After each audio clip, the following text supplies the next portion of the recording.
we got our clutch in. It finally came in from Rocky Mountain ATV. It was a couple days late, but it did come in. So glad we got it out to us. Let's open up the box, see what's in here. That's more of this padding that we're familiar with.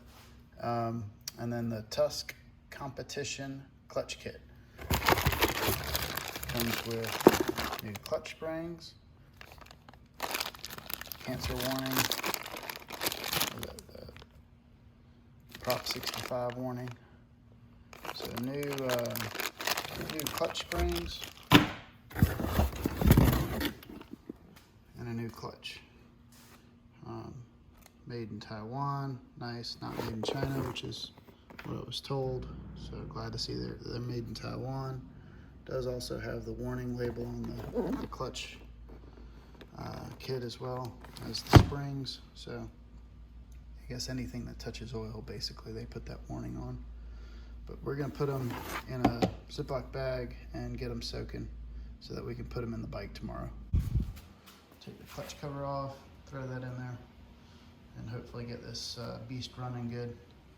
The clutch is definitely slipping and not holding like it should. So we saw that on the drag strip. So I think I ate up the rest of it when I was trying to do the drag racing at the Busco Beach event. So we're gonna get this taken apart and then put that together once we get that new clutch in. So I haven't seen a bunch of videos of people installing this clutch kit. I think Michael Szabo used this clutch kit on his 416 Honda build. That seemed to perform pretty well, and sold it and people liked it and all that kind of good jazz. So we're gonna give it a shot.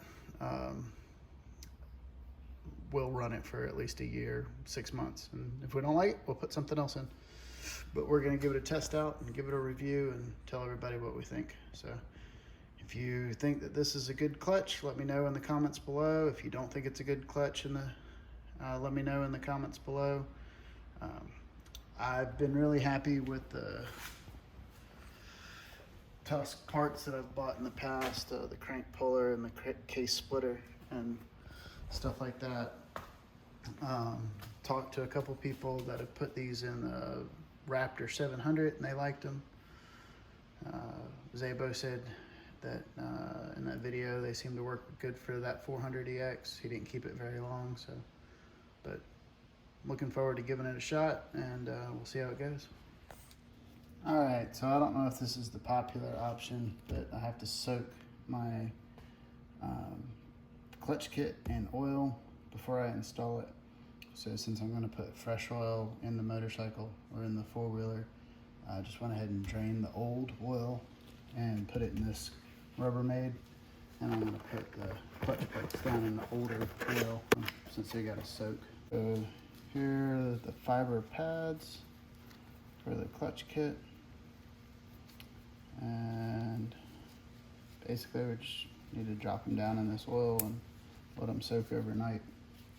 So we're gonna do that. And down they went. So they'll soak and absorb that oil overnight. The oil only had like 2, maybe 3 rods on it. You can tell it's definitely been used. Those were good hard rods, but I think we'll be all right. It's not like too bad when you look at it. We'll let the fiber plates sit overnight and we'll check them tomorrow and throw them in the bike. Stay tuned. Let me know what you think. Comment, like, subscribe. Check me out on Instagram.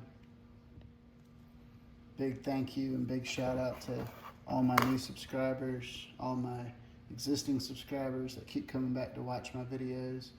Thank you very much for those that do. I really appreciate it. All right, so I have it tilted up on its side. One, so that I could get all the oil to drain out of the case, and 2, so that it's easier to work on this side. Eventually I'll get a table, but right now I don't have a lift table, so gotta do what I gotta do. First things that I need to do is take off the rear brake and loosen the clutch cable, and then remove the clutch assembly, and then we'll remove the oil lines, and then we'll take off the clutch cover. So I'm going to remove these two bolts. That'll remove the oil lines. There's 2 dowels and 2 rubber O-rings in there. Make sure you don't lose those. We're going to remove this rear brake so that we get this lever out of the way so that we can take the case half off, or the clutch cover off. You do that by removing this spring and the quarter pin that's on the back of this clutch lever, or brake lever. And then we'll remove the clutch cable, which is up here, and start by reducing the tension up here on the handle, and then we'll do down here. So we're going to get into that now, and stick around and we'll have a new clutch in there soon.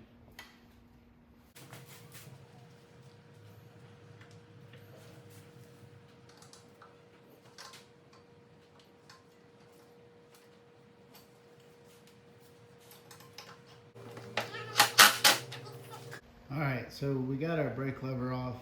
We had to do some maneuvering with the large impact wrench. So now that we've got the brake lever off, we're gonna take the reverse clutch and then take the top clutch cable off, the main clutch cable. But we're starting with the reverse and then work our way up to the top, loosen all the cables up there for the clutch. Good old 10mm.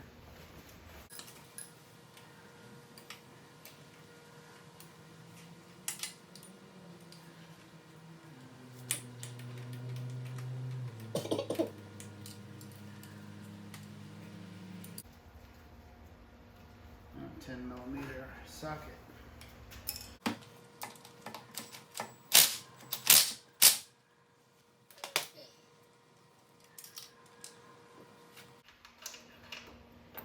Alright, so that cable's out of the way. Alright, so we're going to loosen up the cable up here. It's 12.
Okay, so hopefully you saw the little bit of struggle we had.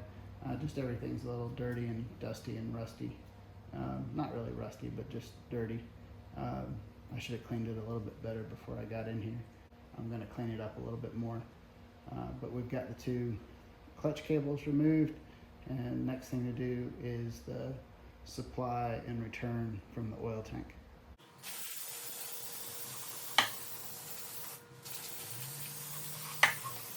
Okay, so now we're going to remove the oil lines.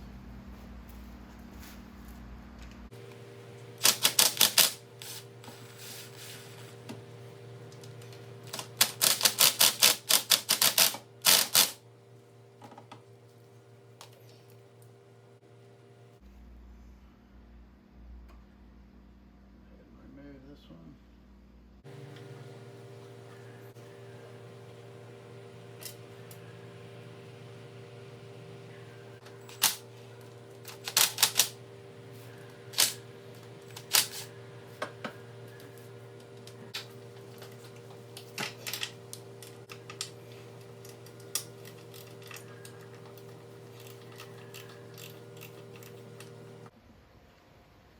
Alright, now that I got all the bolts removed, this is included in in the side cover bolts. So this one doesn't just go right here, it goes all the way into the case. So once you get that one out, put a little pressure on the tab right down here from behind, and it pops loose. So hopefully now it'll just shimmy on out.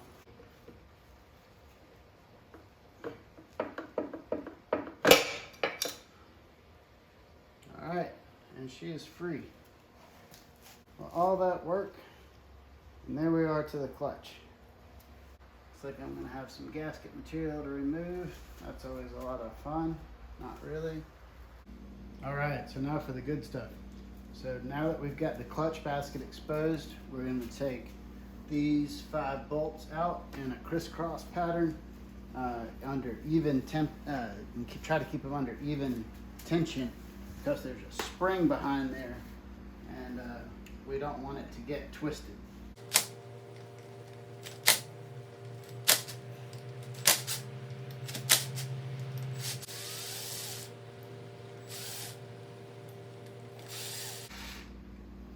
And that's 10 millimeter if I didn't say that before.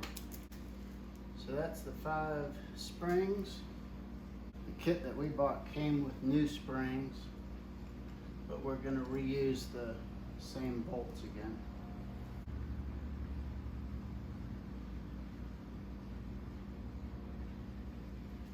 And with it came the first set of plates.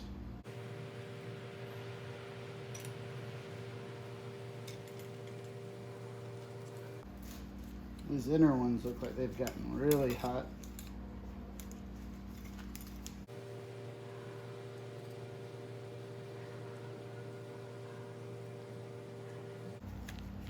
What do you think? Do these look cooked? Let me know in the comments below. I'm going to measure them. The book tells me what thicknesses the pads are supposed to be, so I'm going to measure those and see what we got. Alright, so we're over here with our calipers, and we're supposed to check our plates for thickness. They're supposed to be at least 2.69 as the minimum, and as I go around and check most of these, I'm getting 2.49, 2.5, so I don't know if you'll be able to see that. But you're supposed to go around in a couple different spots and check the thickness. You see right there it says 2.51, 2.49. It says the service limit is 2.69. I can double check, but 2.69. And so you go around checking multiple places, 2.45. So this clutch is definitely past its service limit and needs to be replaced. I could go through and check every one of these, but I already know that the clutch is slipping or it's not holding the power of the four-wheeler anymore, so I know it needs the new clutch kit. I've got our new clutch springs. These are going to make it a little bit stiffer. We've had our clutch sitting here in the oil since last night. Looks like it's good to go. It's soaked up plenty of oil. This was, like I said, it was Honda GN4 oil. Just had like 2 weekends worth of riding on it. So it's not that bad of oil, but definitely just go ahead and replace it all to go with the new clutch, but we wanted to reuse that oil. This kit came with new metal plates also, so we're going to go ahead and install those at the same time. All right, so we got our metal plates. One edge is smooth and one edge is sort of square. You want to have all of them pointing the same way. So either all the rounds in or all the rounds out, but just make sure you have them all pointing the same way.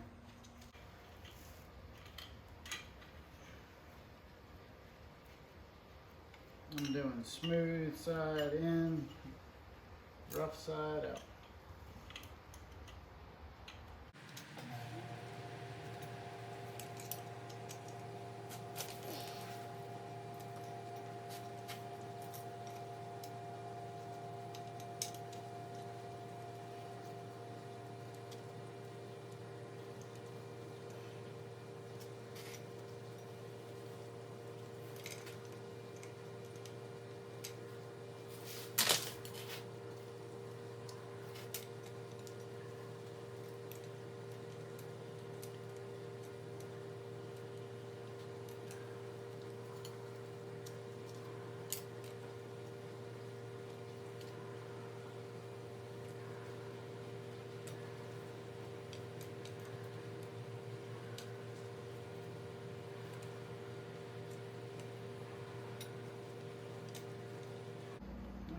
very last one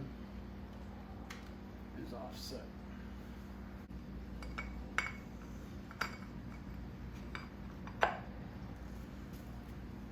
Then the springs and the bolts.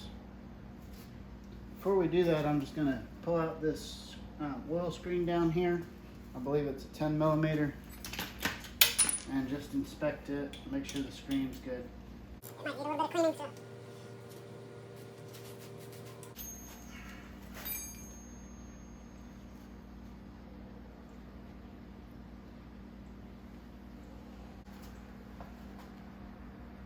See that right there?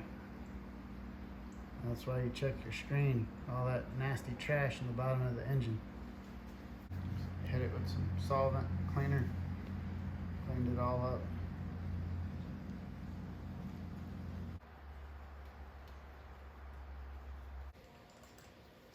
Got our 5 new springs.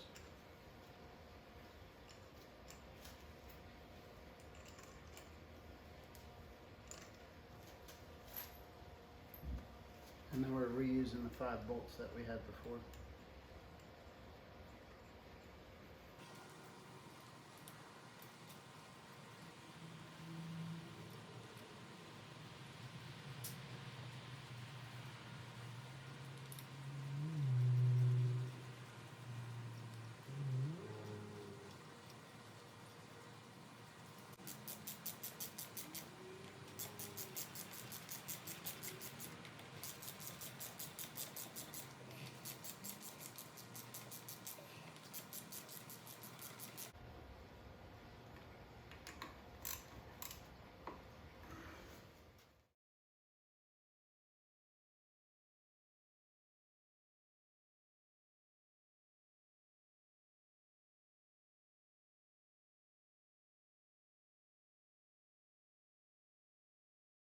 All right, so welcome back, everybody. Got a lot of that done off the camera, but we got the gasket off.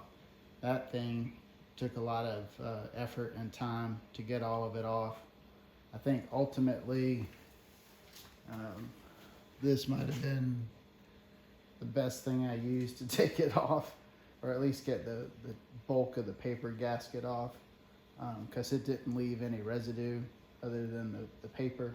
Scotch-Brite pads worked. Somebody gave me those as a suggestion, and they definitely work, but they make a mess because the pad starts deteriorating, and then I had to clean all that out, because once I got the bulk of the paper broke down, it was real easy to take it off with acetone. I use the scraper with a regular razor blade, and then I could take out this and I'd put in this plastic razor blade, use that also. So it was a combination of some Scotch-Brite. This, like I said, I think was my favorite. The 2 different types of razor blades, and a lot of scrubbing with acetone and rags, and yeah, it was a lot of fun. I definitely recommend it. Not. All right, so now we're gonna get to putting the clutch back into it. I took it all out when I found out how much effort it was going to be to get the gasket off. So I went ahead and pulled the clutch back out. So I'm going to put it back in now and start to reassemble everything. Part of the cleaning process in gasket removal, I ended up taking both this O-ring and this gear out just to make it easier. So I got to put both of these back in. Gear has a little key, so it can only go in one way. It goes right there. Make sure there was no trash on there. But put these back in.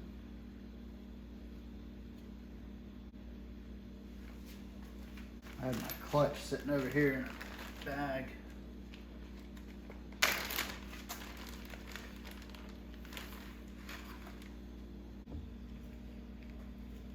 All right, so now that we've got the plates in, everything looks good, we're going to go ahead and install the pressure plate.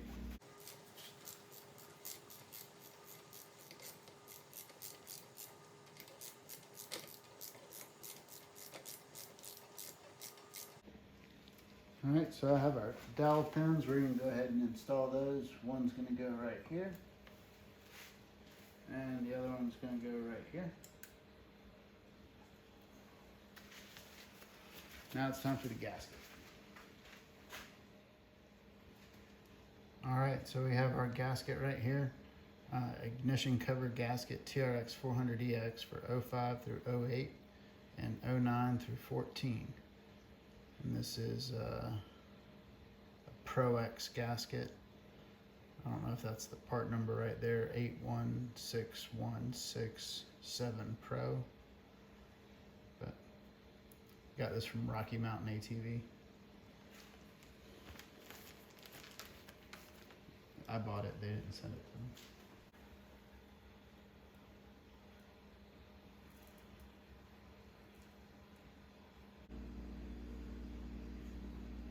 Alright, so we got our dowel pins in, we got our gasket in, and now it's time to put our other case half on. So we got it cleaned up, all the gaskets removed off of there. Get that reverse to go through there. Alright, once you get reverse, get your dowel pins. I think that's it. Alright, so I'll start putting my bolts back in. I started with this bolt, which was at number 1 position, or 12 o'clock for me.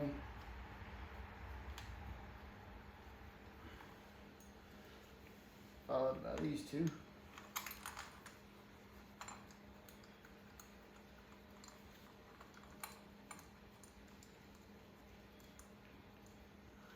And you have a really long one. It goes in through the oil cap. I'm not going to replace that one just yet because I need to go ahead and put in my new oil filter. Alright, so we're going to go ahead and put in that new oil filter.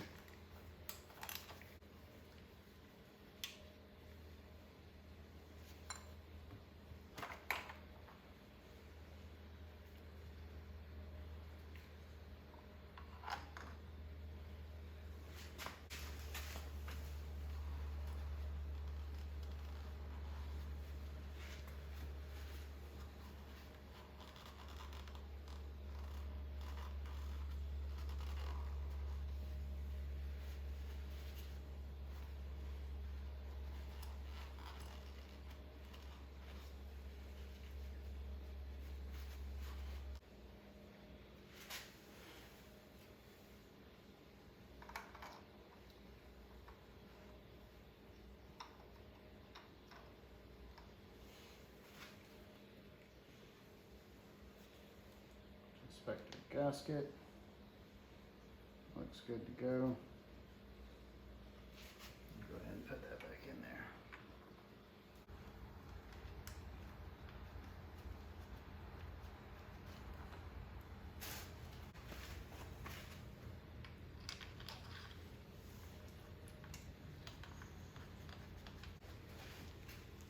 One, two, three. It's going to go here, here, and here. Now the next one is for the reverse cable. So I'm back. I got this cleaned up a little bit.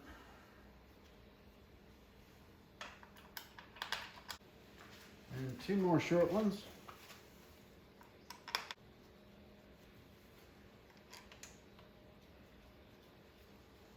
Seemed like if I was counting, I think all of these along the bottom are the same length, and the next 2 are long.